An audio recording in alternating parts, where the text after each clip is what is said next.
नमस्कार दोस्तों। आजमगढ़ का चुनाव हो, चाहे विधानसभा चाहे लोकसभा, एक शख्स हर बार चाहे जीते या हारे चर्चा में रहते हैं। आजमगढ़ के लोकसभा चुनाव में चाहे बीजेपी से कोई उम्मीदवार हो, चाहे समाजवादी पार्टी से कोई उम्मीदवार हो, एक शख्स हमेशा चर्चा में रहते हैं। और आजमगढ़ से जो अभी उम्मीदवार हैं, लोकसभा के उम्मीदवार समाजवादी पार्टी से धर्मेंद्र यादव, उनसे चाहे 50 इंटरव्यू हुए हैं, हर इंटरव्यू में एक शख्स को लेकर सवाल उनसे ज़रूर हुआ होगा। और अगर आपने दिनेश निरहुआ का इंटरव्यू किसी चैनल पर देखा होगा, जो बीजेपी के उम्मीदवार हैं, सांसद हैं, उनके इंटरव्यू में भी एक शख्स का जिक्र जरूर आया। वो सही कह रहा हूँ, आपके जिक्र के बिना न बीजेपी के नेता का इंटरव्यू पूरा होता है आजमगढ़ में, और न समाजवादी पार्टी के उम्मीदवार और जीते हुए या हारे हुए उम्मीदवार का जिक्र पूरा होता है इंटरव्यू। ये शख्स है गुड्डू जमाली, नाम शाह आलम है। गुड्डू जमाली आपका निकनेम है? निकनेम है। यस, बड़ा इंटरेस्टिंग ये हुआ कि मैं अभी जब मैं आजमगढ़ आया तो मैंने सोचा कि ज़रा गुड्डू जमाली के इलाके में जाकर लोगों से बात करूंगा, क्योंकि वो जो फैक्टर, जिस फैक्टर की वजह से कहा गया धर्मेंद्र यादव हार गए, जिन्हें 2,66,000 वोट मिल गए, तो मैं जा रहा था मुबारकपुर, जहाँ इनकी विधानसभा है, जहाँ से 2 बार विधायक रहे। तो जा रहा था, यहाँ 4-5 गाड़ियाँ रुकी थी और इधर ये पंडाल दिखा। तो इन्हीं की गाड़ी का जो ड्राइवर या जो भी इनके लोग हैं, उन्हीं से पूछा मुबारकपुर किधर है, तो उन्होंने बताया मुबारकपुर आगे जाके बस लेफ्ट है। और उसके बाद मैंने कहा ये कौन लोग हैं, समाजवादी पार्टी का झंडा था। उन्होंने कहा गुड्डू जमाली साहब अंदर बैठे हैं। हमने कहा तो बड़ा अच्छा हुआ, इधर पंडाल है, इधर गुड्डू जमाली हैं, तो यही बात करते हैं, मुबारकपुर जाने की नौबत नहीं है। और राजनीतिक परिचय तो इनका ये है कि 2012 और 17 में बीएसपी के विधायक रहे मुबारकपुर से। यस। 2022 में विधानसभा चुनाव हारे, लेकिन 2022 के उपचुनाव में जब अखिलेश यादव ने यहाँ से लोकसभा से इस्तीफा दिया, उपचुनाव हुआ, और उसके बाद गुड्डू जमाली चुनाव मैदान में बीएसपी के टिकट पर आए। और धर्मेंद्र यादव, जो आज फिर से समाजवादी पार्टी के उम्मीदवार हैं, उन्हें हार मिली सिर्फ 8,000 वोटों से। दिनेश निरहुआ जीत गए बीजेपी से, और उस सीट से जिसे समाजवादी पार्टी का गढ़ कहा जाता रहा, इल्ज़ाम लगा या कहा गया कि गुड्डू जमाली ने 2,66,000 वोट पा लिए, इसलिए धर्मेंद्र यादव हार गए। अब गुड्डू जमाली हैं समाजवादी पार्टी के साथ, एमएलसी बन गए। तो ये सफ़र तो बड़ा दिलचस्प है शाह आलम साहब। नहीं, देखिए, ऐसा है कि ये बात सही है कि मैं तो जिसको कहते ना कि पॉलिटिकल जो जन्म हुआ मेरा पॉलिटिक्स का, वो तो बीएसपी में हुआ। और इसमें कोई दो राय नहीं कि बाय माइंड भी हम लोग मिशनरी हैं, और इसीलिए उससे हम जुड़े भी थे, और बहरहाल 2 बार यहाँ से जीते भी। मगर उसके अलावा भी आजमगढ़ में हम लोगों का जब पॉलिटिक्स में नहीं थे, उससे पहले से भी हम लोग सोशल कामों में बहुत इन्वॉल्व रहते रहे। तो जिसका हमको हमेशा एक पर्सनल लेवल पर भी एक लोगों से हमारा जुड़ाव रहता है, जिसका हमको हमेशा फ़ायदा भी होता है। और शायद अब मैं नहीं जानता कौन क्या कहता है, 2022 का चुनाव तो मैं ऑलमोस्ट जीतने के बहुत करीब था, लेकिन लास्ट में थोड़े से मिसमैनेजमेंट की वजह से, आप जानते हैं कि चूँकि हमारी पार्टी उस वक्त, एक तो फौरन इलेक्शन आप एमआईएम के साथ नहीं, एक तो वो फौरन इलेक्शन ख़त्म हुआ था। तो लोग कहीं न कहीं, कार्यकर्ता सब दलों के थोड़ा थके भी हुए थे मेंटली।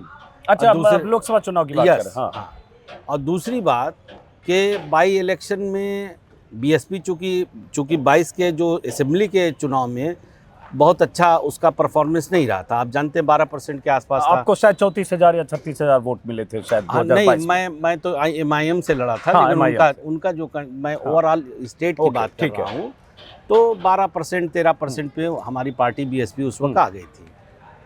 तो वो एक डिमोरलाइजेशन जिसको कहते हैं ना, कि लोग डिप्रेस भी थे बाय माइंड। मैं लड़ा, हालांकि हम बहुत मजबूती से लड़े, और मैंने उसको 30% पहुंचाया। लास्ट में थोड़ा सा मिसमैनेज हो गया, जिसकी वजह से मैं लूज़ कर गया। और वो मिसमैनेज भी ऐसे हो गया कि हम लोगों के पास जितना स्ट्रेंथ चाहिए थी काम करने वालों की, शायद उतनी नहीं हो पाई, वरना तो मैं वो चुनाव जीत जाता। अच्छा गुड्डू जमाली जी, देखिए, मैं तो इसलिए वैसे इंट्रो मैं इतना डिटेल इसलिए मैंने बोला, अजीत भाई, मैं नहीं बोलता नॉर्मली, मैं किसी को हराने जिताने के लिए नहीं लड़ रहा था। अक्सर लोग कहते हैं यार तुम लड़े तो वो जीत गए, तुम लड़े तो वो हार गए। सही बात नहीं, मैं स्पॉइलर माना जाता है कि गुड्डू जमाली आ गए। I am not such kind of person.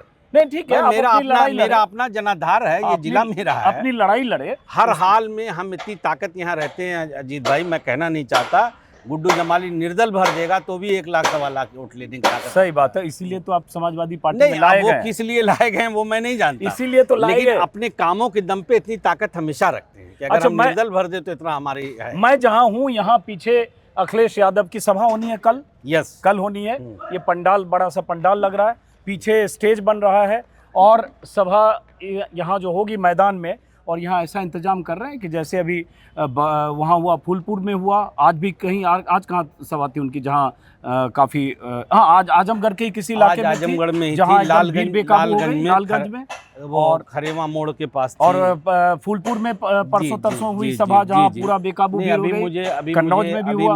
अभी मुझे एडिशनल एसपी साहब ने और सीओ सिटी साहब भी थे यहाँ पे, उन्होंने भी मुझे ये बात बताई, एक नक्शा भी दिखाया। तो मैं अभी धर्मेंद्र जी आ रहे हैं हमारे प्रत्याशी, तो मैं उनको कम्युनिकेट करूंगा और मैं उनसे ये कहूंगा कि इन लोगों को ये बताया जाए कि ये बनना चाहिए, क्योंकि देखिए ऐसा इंतजाम होना चाहिए, बेकाबू होकर सब नहीं स्टेज पर न चले, वीआईपी की सेफ्टी और उसको तो ध्यान में रखना ही चाहिए। तो यही सब इंतजाम ये देखने आए। लेकिन हम आते हैं वापस गुड्डू जमाली जी पर। तो मैं 2022 के चुनाव में आया था, मुबारकपुर भी गया था, आपसे मिल नहीं पाया क्योंकि उस समय 2022 में मैं प्रत्याशियों का इंटरव्यू नहीं करता था, मैं सिर्फ जनता से करता था। तो इस बार मैंने थोड़ा बदला, तो इसलिए मैं मिलने के लिए भी किसी से कोशिश नहीं की। हर जगह जहाँ भी जा रहा था गुड्डू जमाली, मेरी जिज्ञासा थी। इस बार मैं आजमगढ़ आया तो और किसी से मिलूँ या ना मिलूँ, गुड्डू जमाली जी से बात ज़रूर करूँगा कि वो क्या फैक्टर है। तो अब जो आप फैक्टर है, इनका परिचय ये भी है कि बिजनेसमैन है, बिल्डर हैं, कंस्ट्रक्शन कंपनी है, पूर्वांचल, सही बोल रहा हूँ? हाँ, ठीक है। और जो अभी एमएलसी के वक्त इन्होंने जो हलफनामा दिया है उसमें लगभग 350 या 400 करोड़ की आपने का एसेट डिक्लेयर किया है, चल जो भी है। तो कहा जा रहा है जो अमीर प्रत्याशी रहे या एमएलसी या उम्मीदवार के एमपी एमएलए के तौर पर यूपी के अमीरों में से, अमीर सियासतदान में से एक है। तो ये भी तो मैंने कभी ये नहीं देखा। नहीं, आपने लोग मानते होंगे, पॉलिटिकल पार्टियां मानती होगी। मैं एक बिजनेसमैन हूँ, इसमें कोई दो राय नहीं है। और जो भी मेरी संपत्ति है, जो कुछ भी है, वो ऑन पेपर है। और चूंकि लोगों को लगता है कि मेरे पास बहुत निजी संपत्ति है, ऐसा कुछ नहीं है। चूंकि जिस कंपनी को मैं चलाता हूँ, मेरी उसकी शेयर होल्डिंग होल्ड करता हूँ। बिल्कुल। तो वो जो कंपनी का नेटवर्थ है वही मेरी वर्थ में आ जाता है, तो लगता है 500 करोड़। कंपनी का नाम क्या है? पूर्वांचल ग्रुप का मैं चेयरमैन हूँ जी। और पूर्वांचल ग्रुप का नोएडा में, ग्रेटर नोएडा में अपार्टमेंट्स हैं, अच्छी सोसाइटी है, सिल्वर सिटी भी शायद है, रॉयल पार्क भी है शायद, बहुत सारे कई सोसाइटी। बहरहाल, तो अब गुड्डू जमाली जी, होता क्या राजनीति में, धन बल, बाहुबल और जनबल, उसमें जोड़ दे रहा हूँ। तो मैं नहीं जानता बाहुबल आपके पास है कि नहीं, धनबल और जनबल तो है। मतलब जनता जो आप पिछली बार 2022 के लोकसभा चुनाव में हारे, तब भी 2,66,000 वोट मिले, और धन तो है ही। तो ये एक बड़ा फैक्टर है जिससे बीएसपी हो चाहे समाजवादी पार्टी हो, वो चाहते हैं कि गुड्डू जमाली साहब। मैं आपको एक चीज़ कहूँ, ऐसा नहीं है। ठीक है, वो तो हमने जीवन में जो कुछ भी अचीव किया है वो किसी की दया दृष्टि से नहीं, अपनी मेहनत से अचीव किया है। और मैं ईमानदारी के लिए, बिज़नेस में भी ईमानदारी के लिए जाना जाता हूँ। मैं एक वसूली आदमी हूँ, तो उसमें मुझे कुछ नहीं कहना। जो है मेरे पास वो मेहनत और ईमानदारी का है, और वो सब ऑन पेपर है, उसमें कोई ऐसी बात नहीं है। लेकिन मैंने किसी चुनाव में, या मुझे कोई ये कहे कि चुनाव में मेरे पैसे के दम पे, मैं तो एक बात नहीं कहना चाहता। ये ज़िला मेरा है, मैं यहाँ पैदा हुआ हूँ, इस एज में आया हूँ, और शुरू से आखिर तक हम लोगों ने यहाँ पे बहुत काम किया है। मेरे यहाँ स्कूल है, कॉलेजेस हैं, सब जानते हैं। हम फ्री में नीट की कोचिंग चलाते हैं, बच्चों के लिए काम करते हैं, नौजवानों के लिए काम करते हैं, तो उसका फ़ायदा रहता है हमको। गुड्डू जमाली चाहे कहीं रहे, अपना इस ज़िले में एक जनाधार उसका निजी है तो वो है। और वो अगर कोई कहे कि वो धन की वजह से है, वो कुछ ऐसा है, मैं ये भी नहीं करूँ। मैं ये भी नहीं, देखिए, किसी के पास धन है और वो अगर कारोबार है, बिजनेस है, तो गुनाह नहीं है। बहुत सारे लोग हैं पॉलिटिक्स में। हम लोग एक्चुअली क्या, अगर आप पता करके देखेंगे तो हमने कभी ये देखा ही नहीं कब चुनाव है कब नहीं है। आप यकीन नहीं करेंगे कि मेरे पास तो जिले से बाहर के लोग भी आते हैं कि गुड्डू भाई ये काम, वहाँ तो मुझे कभी जीवन में लड़ना भी नहीं है। लेकिन हम लोग सोशल हमारा एक एक्टिविस्ट टाइप में हम लोग काम करते हैं, उसका फ़ायदा भी रहता है। नौजवानों के लिए मैंने बहुत काम किया है, और उसका मुझे फ़ायदा रहता, हमेशा रहता है, चाहे कोई दल रहे। मैं निर्दल, मैंने कहा ना, मैं निर्दल नॉमिनेशन कर दूं पार्लियामेंट में तो भी मैं 1,00,000 1.5 लाख वोट का महंगा नहीं हूं, चाहे कोई दल मेरे साथ ना हो, वो बात नहीं है। लेकिन हम लोग एक आइडियोलॉजी से काम करते हैं। आज मुझे लगा कि भाई मुझे इंडिया गठबंधन के साथ खड़ा होना चाहिए, मैं उसके साथ हूँ। और हम लोग पूरी ताकत से हैं, हमारा प्रत्याशी जीत रहा है। अब मैं जानना चाहता हूं कि समाजवादी पार्टी पिछली बार अगर धर्मेंद्र यादव हारे उस सीट से जो अखिलेश यादव, मुलायम सिंह, बल्कि एक ट्रैक रिकॉर्ड है कि यहाँ से 20 बार लोकसभा चुनाव हुआ गुड्डू जमाली जी, उसमें 14 बार यादव जीते, क्योंकि यादव मुस्लिम एक कॉम्बिनेशन 35 से 40% वोट है यहाँ, लेकिन पिछली बार हार गए। अब आपके आने से समाजवादी पार्टी खेमा शायद निश्चिंत होगा। एक्चुअली देखिए, ये बात सही है। जब यहाँ 2 बार मेरा ख्याल है बीजेपी जीत पाई थी, एक अभी जीत पाई, एक रमाकांत यादव वो दोनों ही, अगर आप जीते। दोनों को कैलकुलेट करके देखेंगे अजीत साहब भाई, तो वो सेकुलर वोटों का जब डिवीज़न हुआ तो वो जीत पाए। अब ये कहें, अब वो उसी स्थिति में भी जो उस वक्त हमारे एक दोस्त हैं डॉक्टर जावेद साहब, वो बेचारे लड़े थे और इस वक्त मैं लड़ा था, तो अब वो सिचुएशन बन जाती है कई बार। अगर वोटों का डिवीज़न होता है तो भाई कोई भी जीत सकता है, लेकिन इस बार ऐसा कुछ है नहीं। तो जो वोट आपको मिले, मान लो 2,66,000 2022 के विधानसभा उपचुनाव में, उसमें ऐसा तो होगा नहीं सिर्फ मुस्लिम वोट होगा? नहीं, ऑफ कोर्स उसमें बीएसपी का दलित वोट, कैडर वोट, बहुत ऑनेस्टी से बात, वो बिल्कुल मेरा पूरा नहीं है। हाँ, मगर उसमें 1.25 लाख वोट मेरा है कम से कम। वो अभी आप जब अभी इलेक्शन तो हो रहा है, अब बीएसपी का कैंडिडेट कितना वोट पाएगा आपको पता चल जाएगा। बीएसपी के कैंडिडेट भी वैसे यहाँ चुनाव लड़ रहे हैं, सपा और समाजवादी पार्टी और बीजेपी के बीच बीएसपी फैक्टर भी है। तो आप मानते हैं कि 1.25 लाख वोट किसी भी सूरत में, दाएं हो चाहे बाएं हो, आपके साथ हैं? तो फिर 2022 के विधानसभा चुनाव में ऐसा क्यों हुआ कि 34-36 हज़ार? नहीं, तो वो विधानसभा चुनाव था ना। हाँ, आप समझिए। हाँ, उसके वोट लोकसभा एक लोकसभा में 5 विधानसभाएं होती सही बात। वोटर का 10 सीट है यहाँ, तो लोकसभा में 10 विधानसभा, एक लोकसभा में 5 होती है।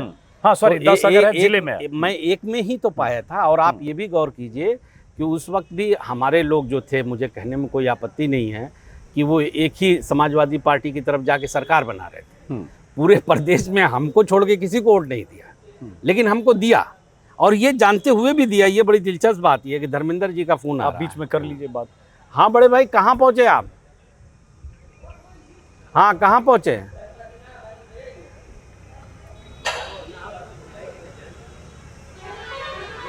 ओके, नो इशू, ठीक है, ओके। मैं यहीं हूँ, पंडाल के पास हूँ, मैं आ रहा हूँ 5-10 मिनट में आ रहा हूँ। 5-10 मिनट में आ रहा हूँ।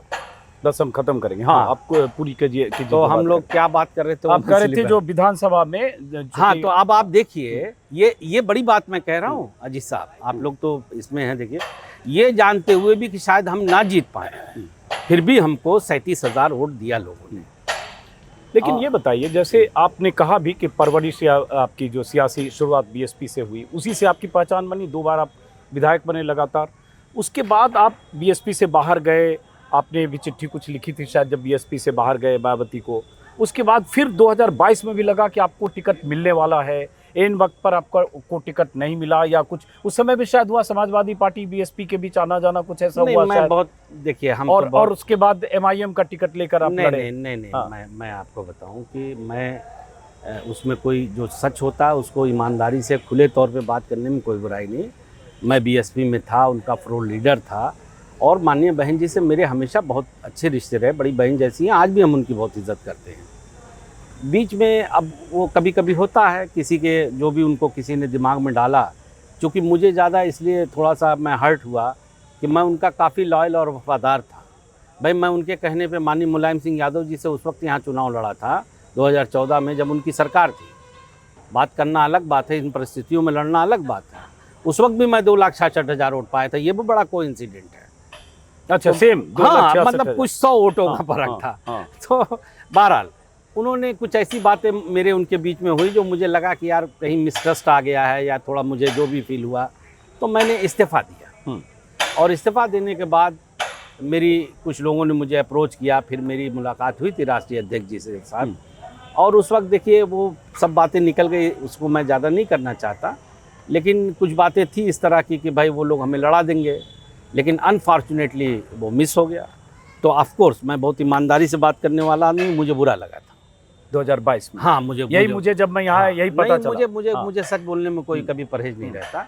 मुझे बुरा इसलिए नहीं लगा कि यार मैं एमएलए नहीं बन पा रहा हूँ, मुझे लगा थोड़ा मुझे इंसल्ट सी लगी। ये प्रॉमिस किया गया था और नहीं, उसके और बाद भी ये भी लगी ना कि हम बीएसपी में मतलब एक हमारी अच्छी ठीक-ठाक खासी थे, पोजीशन छोड़कर बीएसपी से इधर आए। हाँ, तो अच्छा छोड़ के हम आए नहीं थे, आपने बुलाया मतलब हमको, बात हम चल गए, रही थी, हाँ। हाँ जो भी फाइनल। तो हम गए और उसके बाद बहरहाल तो अच्छा मैं कहीं टिकट मांगने नहीं गया था कि MIM से मैंने टिकट लिया और ये लिया। उन लोगों ने, मैंने कहा कि मैं अब निर्दल लड़ूंगा यहाँ पे। तो उस वक्त उनके कुछ लोगों का ये हुआ कि निर्दल नहीं, आप हमारे साथ लड़ लीजिए। ठीक है, ईमानदारी से कहूँ तो उस वक्त भी मुझे ये लालच आया, मैं झूठ नहीं बोलता, कि ठीक है हो सकता है चूँकि मुस्लिम वोट यहाँ पे अच्छा खासा है तो वो इसी साहब की वजह से पोलराइज हो जाए, मुझे फ़ायदा हो जाएगा।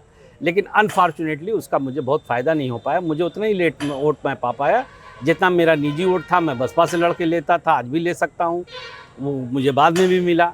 तो ये सब सिचुएशन रही। बहरहाल अब तो वो बात खत्म हो गई, इसलिए उस पर बात करने का कोई बहुत मतलब भी नहीं है। तो 2022 में आपने बदला ले लिया, एक तरह से खड़े हो गए अब आप। बदला और- नहीं, मैं जीतने वाला। अजीत भाई एक बात बताओ, आप देखो ऑनेस्टली बात करिए, पार्लियामेंट के कैंडिडेट में, पार्लियामेंट बड़ा इलेक्शन होता है ना, उसमें 30-40 हज़ार से अगर कोई पीछे रह जाता है तो उसको आप डमी कैंडिडेट नहीं कह सकते। नहीं कर सकते। 2,66,000 वोट पाया आप आपने, कैसे कह सकते हैं? अगर कोई लाख पाए, 1.25 लाख पाए तो चलो एक बार बात करो। सही बात। यार हम 2 लाख से ज़्यादा वोट पा करके, अरे वो तो थोड़ा सा मिस हो गया, मैं बहन जी को ला नहीं पाया, वो या वो आ नहीं पाई, थोड़ा मैं ओवर कॉन्फिडेंस में आ गया, थोड़ा मिसमैनेजमेंट हो गया, वरना हम जीत गए होते चुनाव। तो 2,66,000 पाकर और लोकसभा सदस्य बनने की तमन्ना आपकी अधूरी रह गई।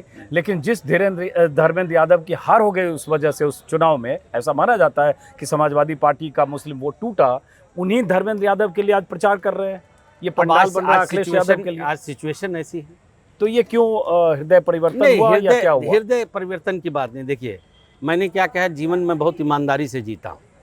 अब मैं समाजवादी पार्टी का हिस्सा हूँ। अब मुझे जो पुरानी बातें खत्म हो गई।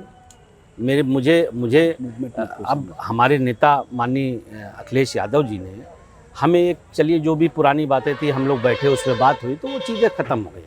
अब मेरी निष्ठा ईमानदारी अपने नेता, अपनी पार्टी के लिए है। मेरा फ़र्ज़ है कि मैं अपने प्रत्याशी को जिताऊं, उसे ताकत दूं। 2-3 सवाल, चूंकि आपको जल्दी धीरे जाना है। धीरे चलें, बात हाँ, करते चलते आइए इधर, हाँ। ताकि इनको कहीं जाना भी है। अब जैसे ये जब आप आए समाजवादी पार्टी में, शायद जनवरी में आए, जनवरी-फरवरी में, हाँ शायद जनवरी-फरवरी में, उसके बाद MLC बने। तो इस बार किसने अप्रोच किया? अखिलेश यादव ने अप्रोच किया, आपने अप्रोच किया, ये कैसे रिश्ता बना? नहीं, उन्होंने ही अप्रोच किया। अखिलेश यादव हाँ, ने आप पता अप्रोच कर किया? लीजिएगा, आप मीडिया में हैं। नहीं, मुझे, मैं आपकी बात पर शक थोड़ी नहीं, कर रहा हूँ, मुझे पता है। उन्हीं लोगों ने अप्रोच तो अप्रोच किया और हाँ, आपको- मैं कहीं नहीं गया था। हाँ। मेरी मदर की डेथ हो गई थी, हम्म। उस बीच में बहुत सारे लोग आए, हम्म। तो तो उन्होंने समाजवादी approach के किया? भी लोग आए, हम्म। तो बहुत सारे लोगों ने, इनके एक MLC रहे हैं यहाँ पे एक्स, हम्म। तो मैं नाम लेके कह दे रहा हूँ, गुड्डू MLC हैं यहाँ पे।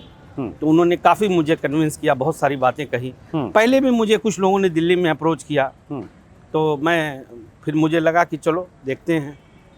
तो उन्होंने अप्रोच किया कि आप समाजवादी पार्टी में आइए, हाँ, और उसी के उन्होंने साथ ये ऑफर कहा देता कि कि भाई MLC हम बना देंगे। नहीं, उन्होंने ये सब बातें नहीं थी। उन हाँ। लोगों ने कहा कि भाई अब पहले जो हो गया वो तो अब उसको मैं असल में बहुत ज़्यादा अब दोहराना कहना नहीं चाहते। हाँ, चलिए उस कोई बातों बात नहीं, को ऐसे क्या भी बहुत बात निजता होती है, प्राइवेट हाँ, होती है। ठीक है। लेकिन हम इस चुनाव पर आते हैं। इस चुनाव में अगर देखें तो क्या आपके आने से ये निश्चिंतता धर्मेंद्र यादव में आ गई कि वो जीत जाएंगे? यार अजीत भाई, अगर हम लोग यहाँ रह के एक सीट नहीं जिता पाएंगे तो फिर हम लोगों को रहने का फायदा क्या? हम तो बड़े जो बात करते हैं थोड़ा कॉन्फिडेंस से करते हैं कि अगर हम एक सीट हम लोग नहीं जिता सकते तो फिर हम लोगों का यहाँ रहना बेकार है। लेकिन यहाँ BSP ने एक गेम किया, मुस्लिम कैंडिडेट वो दे गेम दिया। पता चल जाएगा। मुस्लिम कैंडिडेट दिया, वो इसीलिए। मेरी बहन है, मुस्लिम कैंडिडेट नहीं, वो मुझसे भी जुड़े हुए लोग हैं। हाँ। और और मेरे 2 बार उनके- वहाँ टिकट बदला गया, वो इसीलिए। कुछ भी हो, हाँ। किसी को लड़ा दे, 2 मिनट यहाँ रुक जाते हैं। हाँ। किसी को भी लड़ा देती, यही नतीजा होता जो हम कह रहे हैं। क्योंकि हम फिर कहेंगे कि हम लोग यहाँ इतने कमज़ोर नहीं हैं, ये ज़मीन हम लोगों की है। देखो, लखनऊ में बैठ के गेम करना अलग बात है, यहाँ ज़मीन पे लड़ना अलग बात है। तो मैं ये नहीं कहता, बसपा का जो कैडर वोट है वो उन्हें मिलेगा, वो कोई भी लड़ेगा मिलेगा। बहन जी के नाम से वो हाथी निशान पे वो मिलता है, थोड़ा बहुत इधर उधर जो अपना कर ले वो अलग बात है। लेकिन जो मेरा वोट है वो मुझे नहीं छोड़ सकता, वो कोई भी लड़ा ले, उससे कोई फ़र्क नहीं पड़ता। और आप यहाँ के गाँव का अगर आकलन करेंगे, ख़ासतौर से, हालांकि मैं धर्म जाति की पॉलिटिक्स नहीं करता, लेकिन माइनॉरिटीज़ गांव में देखेंगे तो पिछली बार मुझे 70-75% माइनॉरिटी ने वोट कर दिया था। तो वो वोट अब जाहिर है कि भाजपा में तो नहीं जाएगा, वो तो इधर ही आएगा, इंडिया गठबंधन में। और एक वेव भी है देखिए एक और बड़ी ऑनेस्ट बात कहूँ, वो जरा मैं समझना हाँ नहीं, मैं आपको एक चीज़ और बता दूँ, हम्म। ऐसा नहीं कि सिर्फ मैं अकेला फैक्टर हूँ, हम्म। ये एक इंडिया गठबंधन के पक्ष में वेव है। It is not only in Azamgarh, Azamgarh की दोनों सीटों पे हो और इंटायर पूर्वांचल में, आप जाके देखिए। इसमें राहुल गांधी जी की भी मेहनत है, माननीय अखिलेश यादव जी की मेहनत तो है ही है, केजरीवाल जी भी हैं और लोग भी हैं, जितने भी इसके अलायंस के साथी हैं सबकी मेहनत है। और एक वेव है, ये सही मानों में मैं थोड़ा, हम लोगों को मज़ा भी आ रहा है, कहीं कहीं ऐसा लगता है कि जनता ही चुनाव लड़ रही, हम लोग जरूरत ही नहीं है ज़्यादा। ये बताइए, जो मुद्दे हैं चुनाव में, महंगाई, बेरोजगारी की सब बात, और गाड़ी इनकी लगा दीजिए, इनको जाना है, बेचैनी है। कोई नहीं, अभी आएंगे तो आ जाए, है ना अभी टाइम, चलिए। लेकिन इसके बाद जैसे आप कह रहे हैं ना कि आप जहाँ भी हैं तो 1.5 लाख वोट है, सिर्फ इसलिए कि वो आपके समाज के, आपके धर्म के, या मुस्लिम हैं, आप मुस्लिम लीडर मानते हुए, अपने कौम का लीडर मान के, इसलिए आपके साथ हैं, या और क्या वजह है? मैं आपको अजीत भाई बताऊं, आप मेरे कहने में मत जाइए, अपना सर्वे कीजिए, आप तो बहुत जीनियस वो हैं। मैं ही एक ऐसा आदमी हूं मुस्लिम समाज में भी जिसको हमारा सबसे ज़्यादा हिंदू भाई वोट देता है। अब मैं इसीलिए कह रहा हूं ना, अगर कोई ईमानदारी से एनालाइज करे तो हमको तो वहाँ से पिछली बार भी वोट मिले थे, 22 में भी, और जब हम 14 में लड़े थे, जहाँ शायद किसी मुसलमान प्रत्याशी को नहीं मिल सकता वोट, हमारे अपर कास्ट हिंदू भाइयों ने दिया, ओबीसी ने दिया, हर समाज के लोग हमको वोट करते हैं। ये नहीं कि मैं कह रहा हूँ ये 1.5 लाख वोट हम बात कर रहे हैं सिर्फ उसमें मुस्लिम है, ऑफ कोर्स वो भी हैं। तो आप 19 में भी लोकसभा लड़े?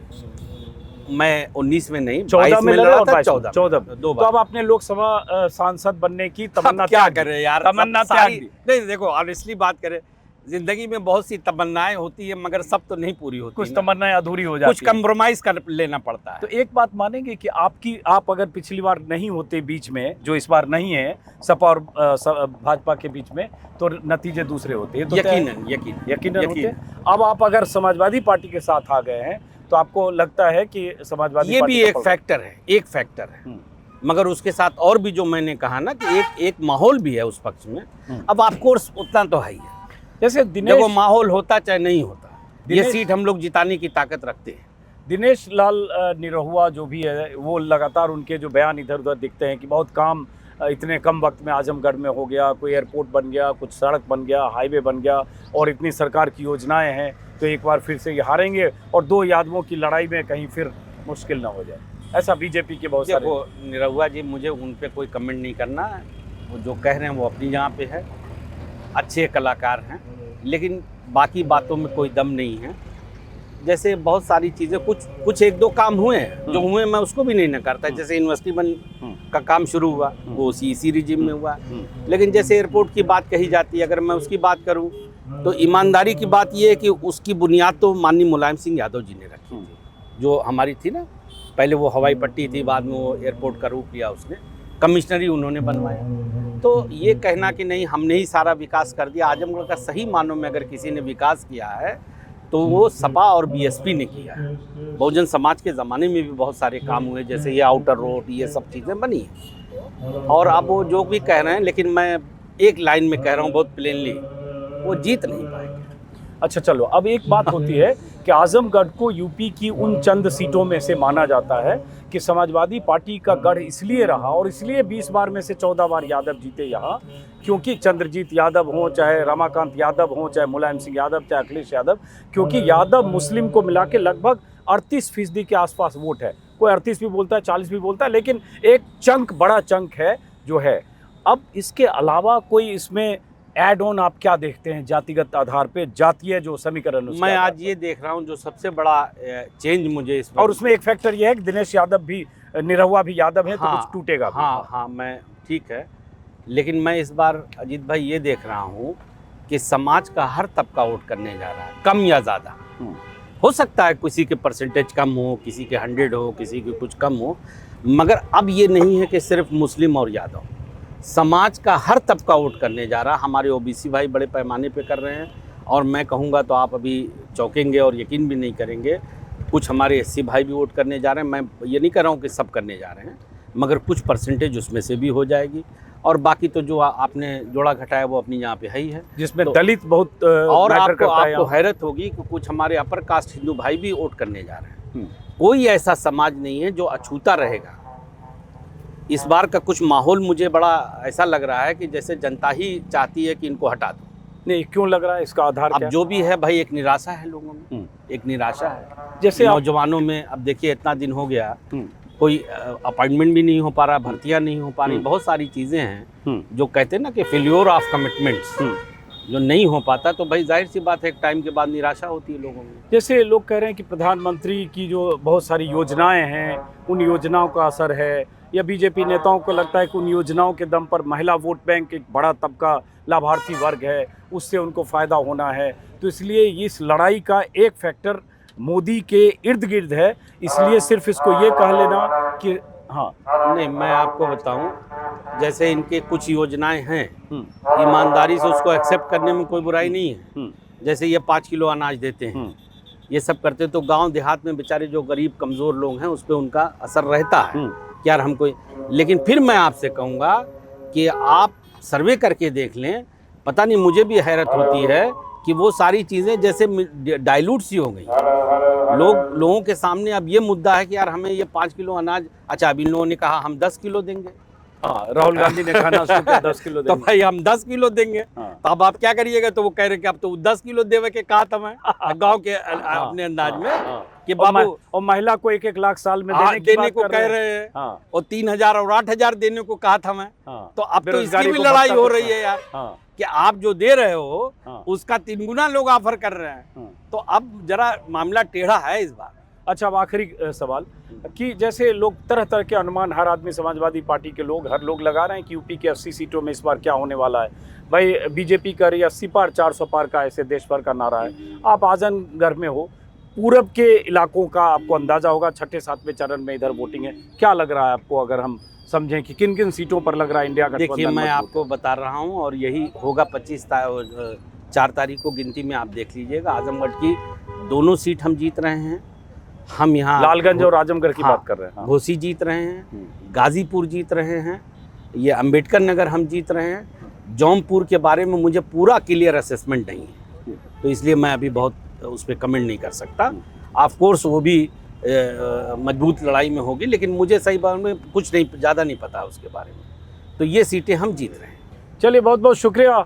अचानक हमने इनको रोका, ये पंडाल का मुआयना करने आए थे। कल देखते हैं यहाँ भीड़ में, कल वैसी अव्यवस्था तो नहीं होती है जैसे आज आजमगढ़ में कहीं हुई, फूलपुर में हुई। और बहुत बहुत शुक्रिया आपकी जमाली साहब, शाह आलम साहब। एक बात आखिरी में, जैसे मैं देख रहा था जो आपका डिक्लेरेशन है, 1 सेकंड रुकिए अभी। डिक्लेरेशन जो है MLC वाला हलफनामा 380 करोड़ का कुछ है आपका एसेट का।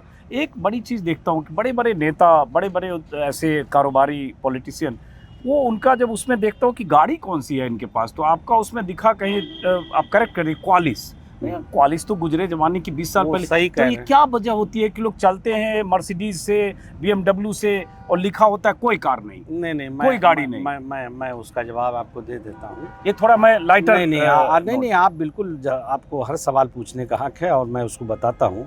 ये क्यूलिस जो है, ये सच्चाई है कि बहुत पहले की बात थी। हाँ, मैंने उसको ख़रीदा था, अब ये 15-20 साल पुरानी, तो वो मेरे नाम पे रजिस्टर्ड है।